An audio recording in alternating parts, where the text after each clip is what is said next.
You are a beautiful, mysterious void at the core of your being, you could say, as you go deeper and deeper inward, as you're searching for yourself, and you go deeper and deeper through the layers.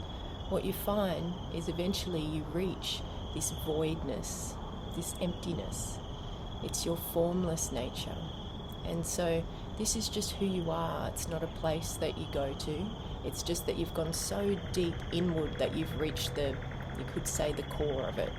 You're the ground of being, the bottom of it, even though there's no bottom.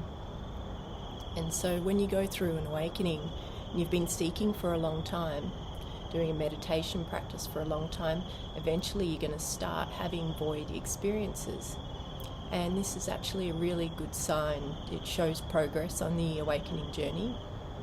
And there's really nothing more beneficial than a void experience, in my opinion, for deleting conditioning. And this is what awakening is about. We want to delete the conditioning that's operating in the system here, because that is what is keeping the illusion of a separate self in place. It's keeping the illusion of separation in place. And so when you have a void experience, you can actually be unconscious initially. And so what it feels like is that you just completely disappear. And so this can happen in a dream, or it can quite often just happen as you're going about your day. It might happen during your meditation practice, or you might be at a retreat, a silent retreat or something like that, around a teacher that's awake, and it can bring on this experience. So it can be a grace, it can be a gift, where you just disappear. And that sounds scary, but you actually really do want this with awakening, because each time you disappear and you access your essential nature, a large amount of conditioning drops away, and you're completely changed from that experience, even if it's just a split second.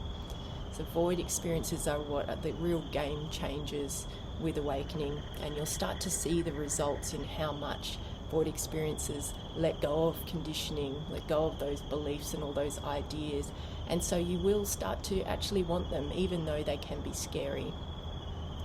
And of course there's no reason for us to be afraid of them, because it's just who we are. But of course anything that the mind doesn't understand, which it can't understand our true nature, it is limited.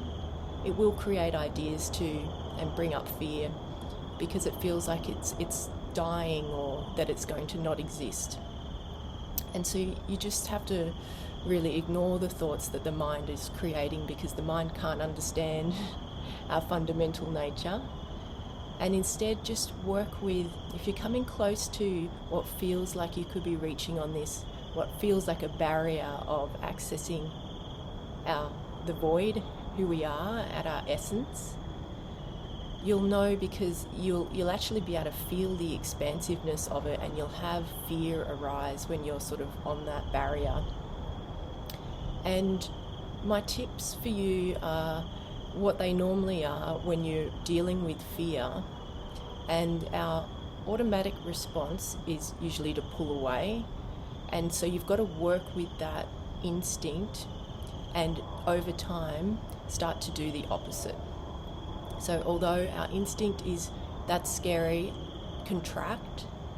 Whenever we contract, we're going into ego. So ego is just a matter of just contractions and stickiness and grasping. That's what keeps the illusion in place, all of this holding on, contracting. And so we want to do the opposite.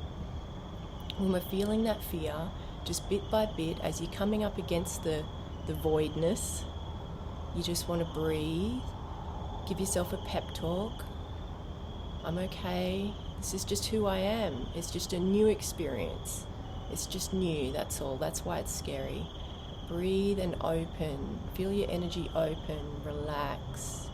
And just feel like you just lean in. Just, I accept. I'm willing. I'm ready.